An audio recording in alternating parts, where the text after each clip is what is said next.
Hello everyone, this is Boris. Welcome to Sketchpen Boris. Today I would like to share some of my thoughts on fan art. Um, and I'll do it over this time-lapse video of me drawing and painting this Daredevil fan art. A little bit of history.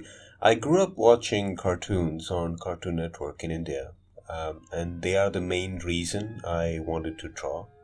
So, I've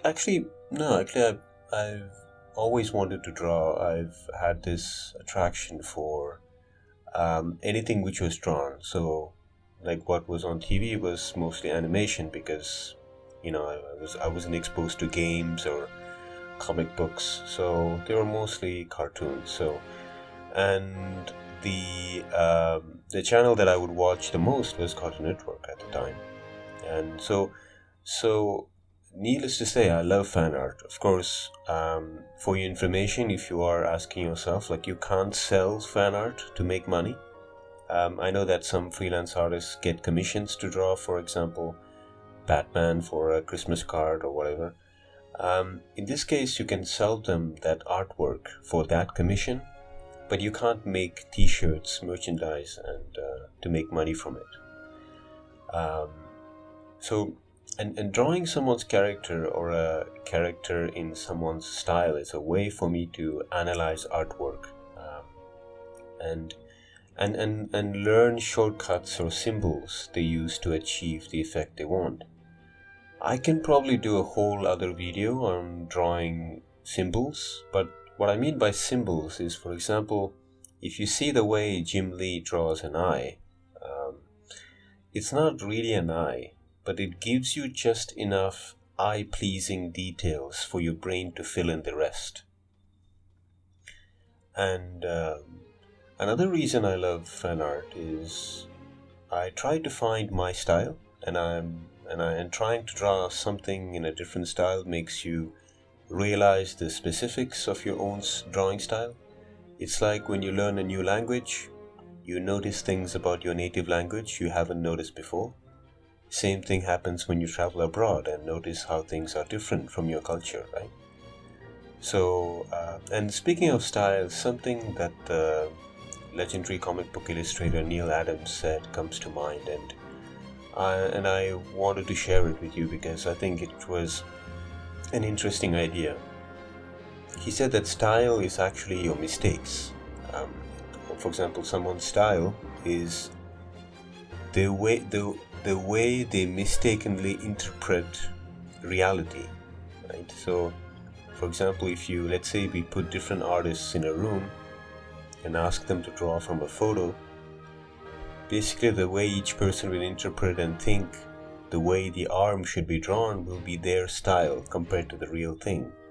So as an artist, don't stress over the fact that your drawing doesn't look like the picture. The most important thing is not to represent reality, but express to the world how you see reality, so your version of reality. That's why style is interesting. And also, I'm into comic book art, and in comic book art, the way it feels is more important than the way it looks, and the way it looks has to serve the story, not necessarily what that object should be drawn. I think so. Like some people would say that, for example, movies are more real than comics. Of course, because it's live action, it's played by actors, and it follows more the rules of reality. But if you look at lighting, like if really films were to be shot to represent reality, they wouldn't need lighting.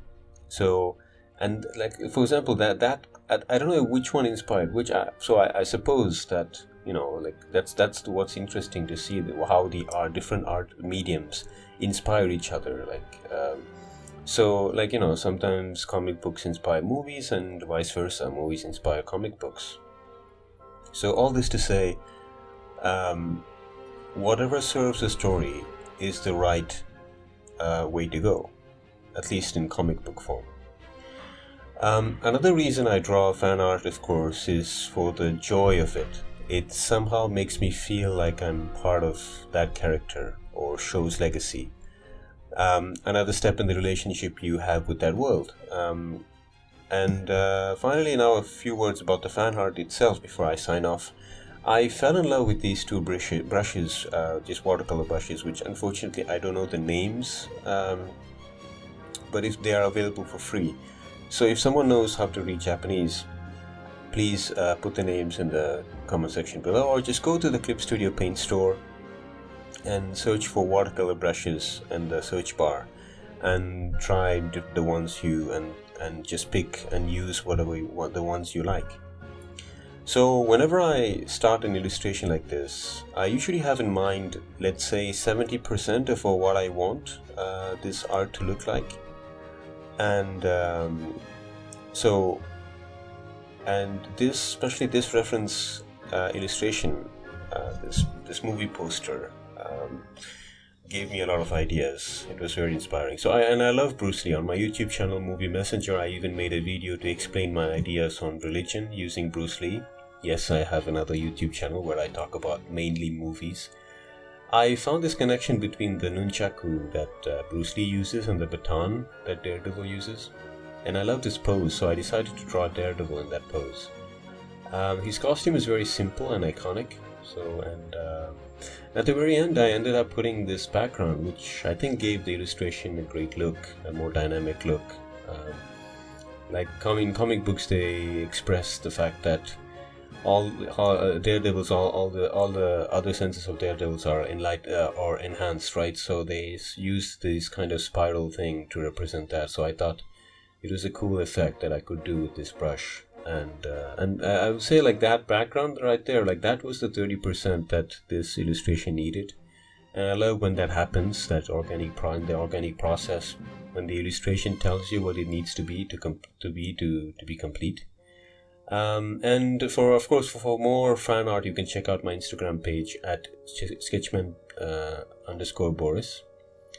And as always, thank you for listening. Leave some comments if you want to chat about anything related to art.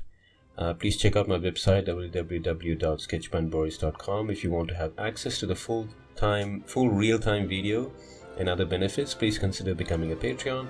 And finally, if you find what I do valuable, please like, subscribe, and share to let the algorithm know that this is a good channel. And finally, this is Boris, Sketchman Boris, signing off.